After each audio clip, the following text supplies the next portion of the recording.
Você já se perguntou como um veículo considerado feio e estranho poderia se tornar a diferença entre a vida e a morte no meio de uma guerra?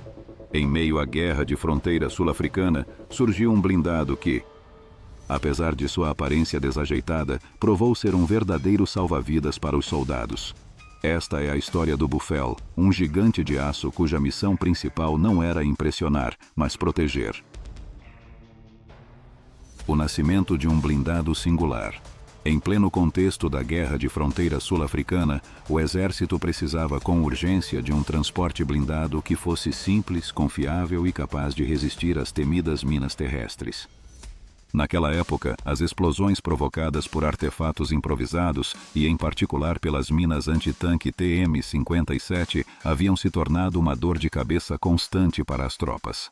A ameaça crescia dia após dia, cobrando vidas e gerando medo até nos soldados mais experientes.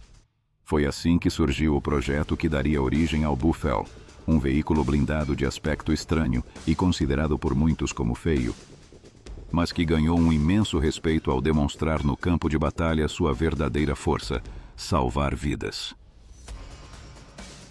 Um design baseado na praticidade. A base para a criação deste blindado foi um caminhão Mercedes-Benz Unimog, adquirido nos anos 60.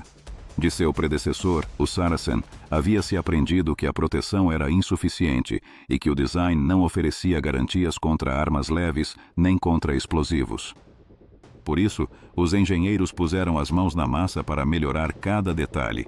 O resultado foi um veículo com chassi elevado, carroceria em forma de V e uma estrutura reforçada, capaz de desviar e mitigar os efeitos de uma explosão sob o solo. Embora o Buffel não ganhasse nenhum prêmio de beleza, cumpria um propósito muito mais valioso: garantir que seus tripulantes retornassem vivos. Testes incomuns, mas eficazes. Um dos episódios mais marcantes na fase de testes foi o uso de um babuíno como substituto do motorista. O animal, sedado com drogas, foi colocado no assento enquanto se realizava uma detonação de prova. Após a explosão, uma das rodas saiu voando, mas o primata sobreviveu com apenas um corte na boca. Os especialistas ficaram surpresos com a resistência da cabine e concluíram que o blindado estava pronto para proteger os soldados de verdade.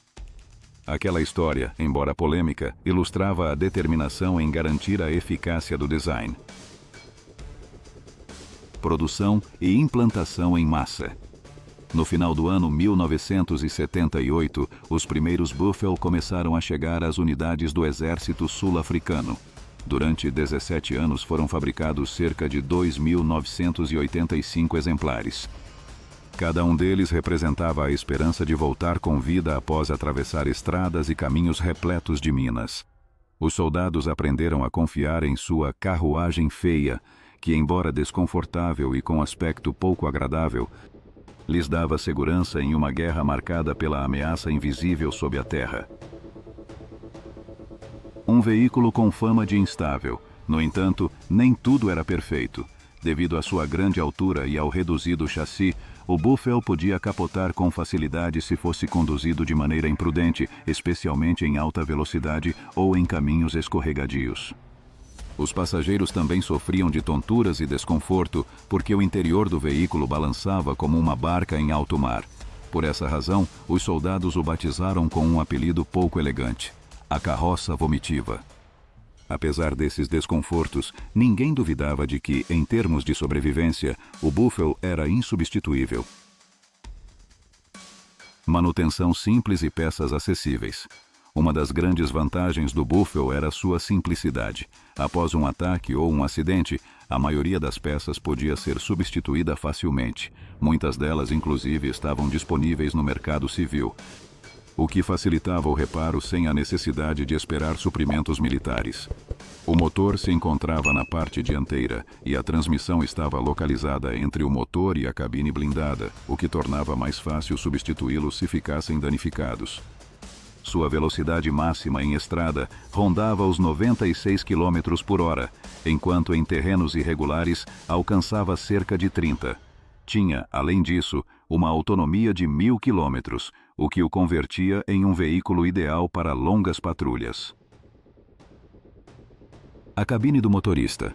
A princípio, a cabine não tinha portas, e o motorista precisava sair escalando pelo teto, um desconforto que mais tarde foi resolvido instalando 2 portas laterais, 3 janelas retangulares. Uma delas de vidro blindado protegiam o piloto. Dentro, os assentos haviam sido desenhados para reduzir o impacto de uma explosão na coluna vertebral, minimizando lesões graves em caso de detonar uma mina. A distribuição dos assentos na seção de passageiros também estava pensada para resistir melhor aos golpes, sendo dispostos em 2 filas de 5, com cintos de segurança que evitavam que os soldados fossem expulsos em um estouro. Capacidade de combate e utilidade na tropa. O Buffalo não era um veículo fortemente armado, mas estava equipado com uma metralhadora leve suficiente para fornecer fogo de cobertura.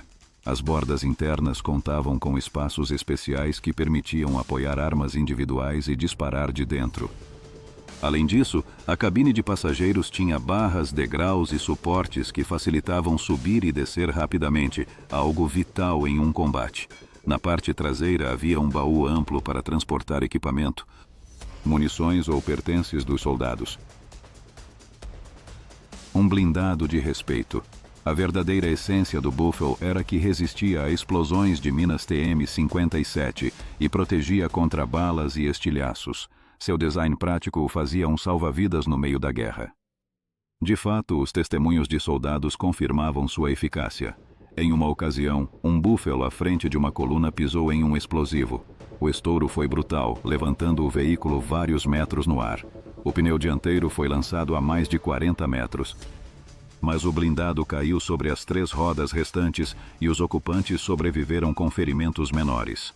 Aquilo reforçou a confiança no feio, mas confiável transporte. Outros veículos estranhos e seu papel vital.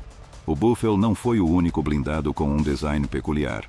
Em distintas partes do mundo, veículos de aspecto estranho cumpriram funções vitais. Na Rodésia, por exemplo, existiu o Puck, um pequeno carro desenhado para detectar minas com pneus de Fórmula 1 e cabine leve. Embora parecesse um carrinho de brinquedo, salvou inúmeras vidas ao evitar que comboios inteiros caíssem em armadilhas explosivas. Em outras nações foram construídos veículos com formas incomuns, blindados anfíbios com aspecto de barco, transportes com torres exageradas, ou inclusive caminhões de grande tamanho que parecem híbridos entre tanque e ônibus. Todos eles, assim como o Buffalo, demonstravam que na guerra a estética é irrelevante frente à necessidade de sobreviver. Um feio que salvava vidas. Apesar de seu apelido ressaltar o desagradável de seu aspecto, o Buffalo se tornou uma lenda entre os soldados sul-africanos. Sua carroceria angular, sua altura excessiva e seu andar desajeitado o faziam parecer um gigante tolo. Mas por trás dessa imagem se escondia um protetor que cumpria a missão mais importante: devolver vivos a quem viajava nele. Essa feiura, longe de lhe tirar importância, o transformou em um símbolo de segurança. Com o tempo, até os soldados que o criticavam acabaram agradecendo sua existência. A herança dos blindados raros. O Buffalo abriu a porta para uma longa tradição de veículos militares com designs pensados mais na sobrevivência do que na estética. Seu conceito de carroceria em forma de V se tornou um padrão para os modernos veículos MRAP, Mine Resistant Ambush Protected, utilizados em conflitos posteriores no Iraque ou Afeganistão. Hoje, embora muitos desses Buffalo originais descansem em museus ou ferros velhos, sua pegada permanece em cada blindado moderno que se constrói com a missão de proteger vidas. Se este blindado sul-africano te surpreendeu com sua feiura, mas também com sua valentia e as vidas que conseguiu salvar, não se esqueça de deixar seu like, se inscrever e ativar o sininho para continuar descobrindo mais histórias de máquinas tão estranhas quanto heróicas. Nos vemos na próxima rota, onde sempre há um novo guerreiro de aço esperando para ser contado.